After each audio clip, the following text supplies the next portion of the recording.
Hey everyone, I am Amanda from Mandy Lynn Plans. Welcome back to my channel for another episode in my fountain pen series. Today we are going to be talking about how to fill fountain pens. Now before I get too deep into this, I want to remind you that I do not own all of the different kinds of fountain pens out there, and there are a lot of different kinds of filling mechanisms, and I do not have them all. I have several different kinds, but I do not have all of them. So just right off the bat, some that I do not have or have experience with. I have not tried to do something called eyedropper, a pen. That's where you, instead of having a cartridge, let me see here. This is an ink cartridge, and we'll talk more about that in a minute. But instead of having something like this hold your ink, you would literally fill up this entire thing of ink and use it that way. I have no experience with that.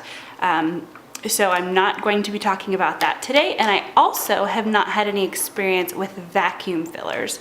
Those are a little bit more pricey, and I don't have any of those. So I have several other different kinds of filling mechanisms to show you, different ink reservoirs to kind of talk a little bit through, and some supplies. So I am going to be filling both from bottled ink, which is my preferred. It's much easier to fill from a bottle of ink, and then also ink samples. And I have one ink sample that has a good amount in it, and I have one ink sample that is running pretty low. So I'm going to show you a little bit of a hack for that too. So the first and easiest method we are going to talk about filling fountain pens is definitely using a cartridge. Now, most pens come with a cartridge. What it is it's this little plastic tube that already has ink preloaded in it. So definitely a benefit is how convenient it is. You do not have to walk away with inky fingers, but it limits your options for ink. You can't just go out and buy one of the hundreds of bottle inks out there. So whenever you get Platinum Preppies, for example, come with an ink cartridge, and I'm not going to take this out because I don't want a big huge mess, but basically this would not be in. This is the cartridge here, and there's this little metal part that punctures this side once you stick it in, and if it's in nice and firm, you can hear it click, and then it will take just a little bit for the ink to kind of run down the feed here. This is the little thing that looks like fins. This is where the ink hangs out before it's ready to be written with, and then the nib pulls the ink out. So it's going to take a little bit to get the ink saturated in the feed, but once that happens, then you are good to go. The next kind of filling mechanism that we are going to talk about is the converter that comes with the Pilot Metropolitan. Now, one of the things that I love about the Pilot Metropolitan is that it does not come with a cartridge. Oh, no, it actually does come with a cartridge, but the thing that I love about it is that it also comes with a converter. Now, people don't love this converter. It's not my favorite either. It is a squeeze converter, and so if you can kind of tell, it's just an ink bladder, I guess, and you just squeeze it, and then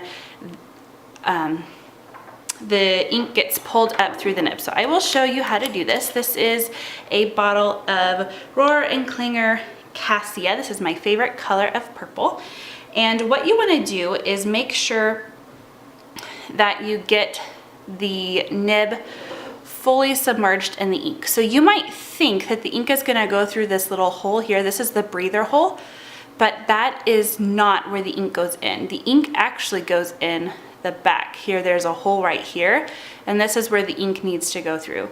So you need to make sure that you completely submerge your nib into the ink, and honestly I usually get a little bit of the grip section here in the ink too, just to double check and make sure that I have it fully submerged in the bottle, and then I'll just clean off the grip. It's not a big deal. So with an ink bottle it's pretty easy. I'm just gonna put it in, and I usually like to push this first, and then I just slowly release, and then they recommend that you push it again to release the ink back into the bottle, and then slowly pull up, and to continue doing this until you no longer see air bubbles. That is just to help make sure that you are getting a nice full filling. You will still have some air in there, but that way you don't have a ton of air in there. So I don't know if you can tell, but my ink is purple now. So we will need to clean off the nib. Now this is how, oops, this is usually the part where inky fingers happen. So making sure my lid is nice and tight, I'm gonna set that to the side. Then just get a napkin. And I like to, like I said, clean off the grip and then just get the nib, make sure it's all nice and clean. Now you could do this all day long and still get ink out. Ink is coming out of this little slit here by the breather hole that I talked about earlier. So you could literally pull ink out of here all day, and you don't really want to do that. You just want to make sure that all of the surrounding ink is cleaned off. And then you can see that my pen is ready to write. You could get really meticulous about the ink here on the edge. I don't usually care too much. There's something called nib creep where ink tends to kind of collect, and it doesn't really bother me too much. It depends on the ink. Some inks are better than others, and some don't really have that problem at all. But this pen is ready to go with my Cassia ink. The next one I'm going to demonstrate for you is my Pilot Vanishing Point, and I'm going to fill from this sample vial. So it's a little bit different whenever you fill from a sample vial. And then this pen is a little bit different too. So to make sure that you get your nib in correctly with the push, the click, there is a little notch here with a raised bump to make sure that you get it in the right spot there. You can tell that it will work, but then whenever I put it there, it is ready to go. You want to carefully take that apart so that you don't damage the gold nib at all. Now this is the whole nib section. So you definitely want to make sure that you do not try filling your ink with this still attached. It will not work. It will be just basically a big mess. So this is the converter here, and this is the whole nib housing unit. Now you can get replacement nib units if you just want a different size nib, or if yours has damaged in any way. And you can take this apart. So this is the converter, so we're going to talk a little bit about this. This is a piston style converter, and so you can tell that as I twist it, this little part goes up and down. And I did not bother cleaning this, I just emptied it, and I'm going to put the same color right back in it. So that's a good point. You do not necessarily have to clean your pen out each time you want to refill the same color of ink. Definitely though, once you are wanting to change your ink colors, that is when you're going to want to clean it. We're not talking about cleaning in this video. There will be another video coming. But just know that in order to fill your ink, you do not need to make sure that it's totally completely clean if you are filling it with the same ink. So this sample vial, as I said before, it has a good decent amount of ink in it. But with that being said, this nib, even though the nib is tiny and thin, the amount of space to get to the fill hole here is actually longer than my Metropolitan. And if I just try and fill this the same way I did with the ink, it's kind of hard to show you, but it's not deep enough. There's not enough ink in the sample. So what I actually do is very carefully tip my sample so that the ink kind of runs down a little bit, and I make sure that the fill hole is towards the bottom where the ink is, and then I just slowly twist so that I can pull up that ink. Now it is hard to show you with this metal body, but we're going to do the same thing. I'm going to make sure that my cap is on nice and tightly. Then I'm going to clean it off a little bit. And you can see maybe you can see I tilt it back this way, it doesn't look like any ink is in there. You see that clear gap? But then whenever I tip it back, you can tell that we did, in fact, get ink in the pen. Now, I will say that in the fountain pen community, this is not the most loved and respected converter. The pen is well loved and it's very popular, but the limitations that this pen puts on the inside because of the click retractable and everything that has to go inside, it doesn't leave room for a very big converter. So I will show you a converter that is much more loved and respected in the community. So this is my Jinhao. It is my X750, I believe. Does it say? Yes, X750. And Jinhaos have a whole bunch of numbers. I don't really know what they all mean, to be honest. This is the one I am using currently. And so I'm gonna go ahead and show you here. It does come with a standard international converter. This holds more ink than the Pilot other one that I showed you. It works pretty much the same way. But I don't know if you can tell, there's not very much ink at all in this sample. And I really wanted to use this Yamabudo, this Pilot Iroshizuku ink. So what am I supposed to do? I tried tipping it like I did with the Vanishing point, and there just wasn't enough ink in there to fill this pen. Again, this does have a pretty large space to get to the ink hole here. So Brian Goulet over at Goulet Pen sells these ink syringes, and so what you can do is just soak up the ink left in your sample, making sure that you get everything good to the last drop. And I'm gonna keep this just in case I do have extra, since I'm only using it for a week. And you could try maybe to put this down in the hole, but I'm not gonna do that. I am going to take off this section just like I did the Pilot Vanishing point. Careful that the nib doesn't roll away. And I am just going to put the ink directly into this cartridge. Excuse me, converter. This is not a cartridge, this is a converter. I often get those confused. So if I say the wrong thing, please correct me in the comments. Now, one thing with doing it this way is that you are not saturating the feed. Remember the fins on the back of the nib? You're not saturating it by pulling the ink directly in through that way. And so similar to the cartridge, you're gonna have to let the ink, you're gonna have to give it a little bit of time to saturate the feed until it is ready to write. So let's see if it's ready here, and it is. So it didn't take too long, and my pen is ready to go.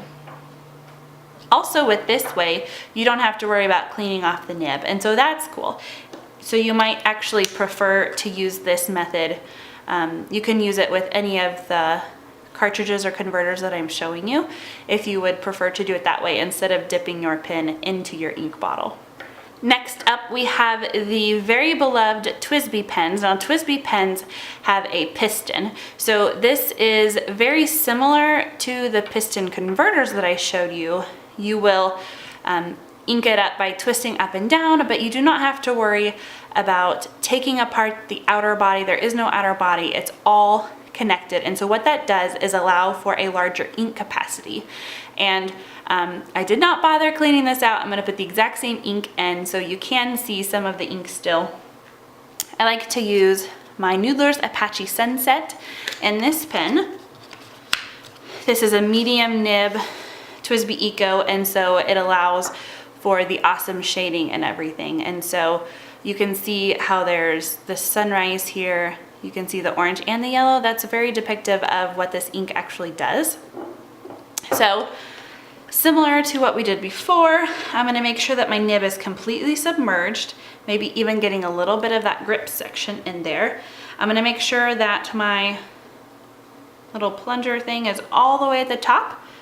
Sorry, my camera does not autofocus. Make sure that it's all the way at the top, and then you will twist it and pull ink in that way. So here we go. I'm gonna twist to get some ink, And same thing with this. They recommend that you release the ink and then pull it back in.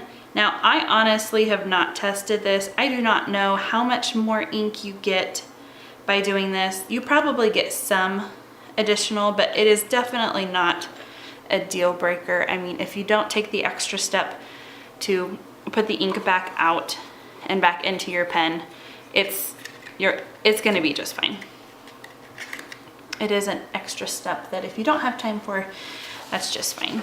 So same thing, I'm gonna clean it off, and you can see how much ink. That is a ton of ink. I think it's almost a complete sample vial when filled from empty to its full capacity. And I think that on the Goulet website, Goulet Pens Company, I think that they do have the ink capacities for all of their pens, or at least some of their pens. If not, I think he has a blog post about it, comparing different ink capacities. So definitely a winner here with the Twisty. So this last pen that I want to show you is kind of a special pen, probably not a pen that everybody desires to have in their collection. This is a Noodlers Ahab. Now Noodlers is most famous for their ink, and he does a great, fantastic job. He has tons of fun properties of ink. So definitely check out Noodlers ink if you haven't already. And this is a pen that he created. It is completely disassemblable. So for the tinkerers who like to take pens completely apart, you can take the nib out, you can take the nib off the feed, you can take this part, you can undo this, you can take this ink reservoir out, the whole 9 yards. You can completely tinker away to your heart's content. The thing I really like about this pen is that it's a flex nib. Now we will talk more about nibs and the different kinds of nibs and why you would want different kinds of nibs in a different video. But basically whenever you apply pressure, the tines of the nib, the two pieces of metal, actually spread out a little bit. And so you are able to get a wider line of ink, so you can get more variation. So it kind of assembles a brush pen in that way, and so I really wanted to get this to play around with. This is a different kind of converter than what I've shown you before. So that's why I wanted to show you.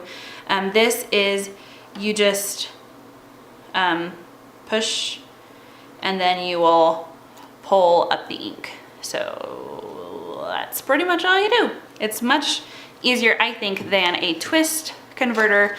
These converters are not as readily available as like a standard international that has the piston mechanism in it. So here I have Black Swan and Australian Roses. So same thing, we want to make sure that we are completely submerging the nib. Actually, I'm going to go ahead and push before I do that. And then I'm going to soak up the ink, and then I'm going to release it, trying to get out those air bubbles. And there we go. This is a very pretty color, and it has great shading. Now shading in ink is when they're like the Apache Sunset. Some places it is more of a yellow, and other places it is more of an orange or even red, depending on how the ink pools. So then, I am a mess. Then you just put this right back on and you are ready to go. Let's see. Yes, we are ready. So I hope this video was helpful for you. I hope that you maybe have one of these filling mechanisms in your pens, and I was maybe able to answer some of the questions that you might have. Another thing that I wanted to mention is that once your cartridges are gone, if you don't have a converter in your pen, you can actually fill these with ink just the same way using an ink syringe. So let's say it's completely gone and you want to put maybe red in here. Make sure that you clean it out, with water.